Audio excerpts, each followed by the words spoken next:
Olá, hoje a gente vai falar sobre um assunto que não cai muito no vestibular, mas sem ele, em química, a gente vai começar a ter alguns problemas, que são os modelos atômicos. Eu preciso entender eles para entender depois partículas fundamentais e aí entender ligações químicas.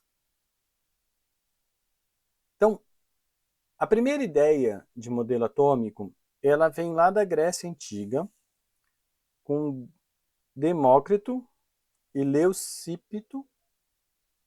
E o que eles pensaram? Eles pensaram que se eles pudessem pegar uma matéria e for quebrando ela, eles iam chegar numa parte da matéria em que seria indivisível. Isso é, eu não conseguiria fazer a divisão mais dessa matéria aqui. Então, o que eles criaram? Eles pensaram que como essa partícula era indivisível, eles iam dar deram um nome de átomo. Então, quando eu falo da palavra átomo, eu estou falando da ideia de invisível lá dos gregos. Bom, depois da Grécia veio um período que a Igreja Católica, né, que foi o feudalismo, que a Igreja Católica proibiu a ciência. Logo na sequência veio, quando tem ali o Iluminismo, a gente tem o Dalton resgatando basicamente o modelo. Só que algumas coisas já tinham mudado na ciência nesse tempo. Então, o que aconteceu? Ele pensa que a matéria ainda é indivisível. Então, o átomo ele é maciço. Ele ainda é indivisível. Ele não tem carga elétrica.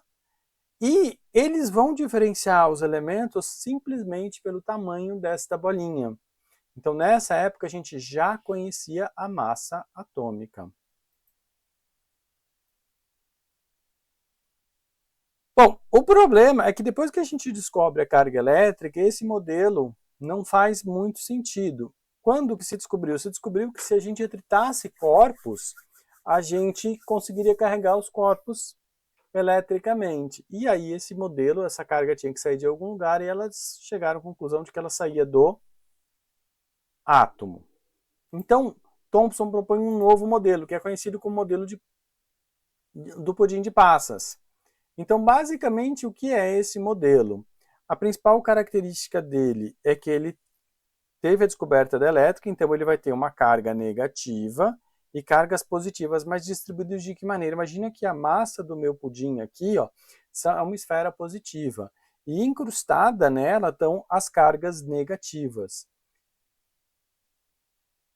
Esse modelo ele não tem uma duração longa, porque logo na sequência, um aluno de Thomson, Rutherford, ele faz o famoso experimento da folha de ouro. E o que acontece? Qual que era a ideia dele? Ele põe uma folha bem fina de ouro e bombardeia ela com elétrons, para provar que iam ter grandes desvios. Era para provar que o modelo de Thomson estava certo. Só que o que aconteceu na realidade? A maior parte dos elétrons atravessou a folha como se nada tivesse acontecido. Então, o que isso propôs? Criou um novo modelo. O que se imaginava? Que havia um núcleo muito pequeno. Esse núcleo é positivo e espalhado por um grande espaço vão estar as cargas negativas. E é o modelo que a gente mais conhece, é o modelo planetário. Então essas órbitas são elípticas. Hoje em dia a gente sabe que no núcleo nós vamos ter prótons e nêutrons, e os elétrons estão aqui nessa região, na eletrosfera. Bom, esse modelo dura bastante, até o descobrimento da física quântica. Quando Bohr ele reestuda esse modelo, então não tem grande derrubada do modelo aqui, não se criou um outro. Basicamente, Bohr completa o modelo de Rutherford. Então, a diferença é que antes eles podiam estar em qualquer órbita, agora eles vão estar em órbitas definidas, essas órbitas vão ser circulares, diferente do Rutherford, que fala que as órbitas elas vão ser elípticas, tá? E essas órbitas são separadas por níveis de energia. Então, o átomo ele passa por este modelo aqui, ó. Ele passa a ser redondo de novo, só que as esferinhas aqui, elas estão aqui. Uma coisa importante de se saber é que um átomo não pode mudar de uma esfera para outra, a menos de uma órbita para outra, a menos que ele receba energia através de um fóton, ou ele libere energia através de um fóton. Então, um resumozinho da aula de hoje. Quais eram os modelos atômicos? Os modelos atômicos são o modelo de Demócrito, Dalton, Thomson, Rutherford e Bohr. Existem novos modelos, mas não são assuntos do vestibular. Uma coisa importante é que o modelo ele foi sendo construído ao longo das descobertas científicas.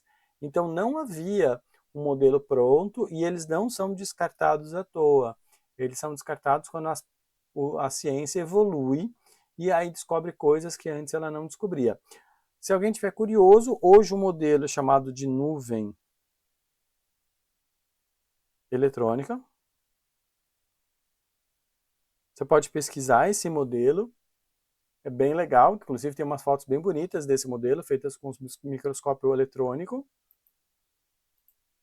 Bom, aqui tem alguns exercíciozinhos para vocês responderem.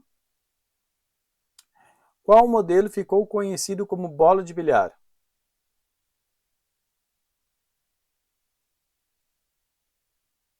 Já respondeu, né? Quem descobriu o elétron? E qual experimento levou ao modelo de Rutherford? Eu vou deixar esses exercícios para vocês e vocês respondam e aí comentem as respostas de vocês.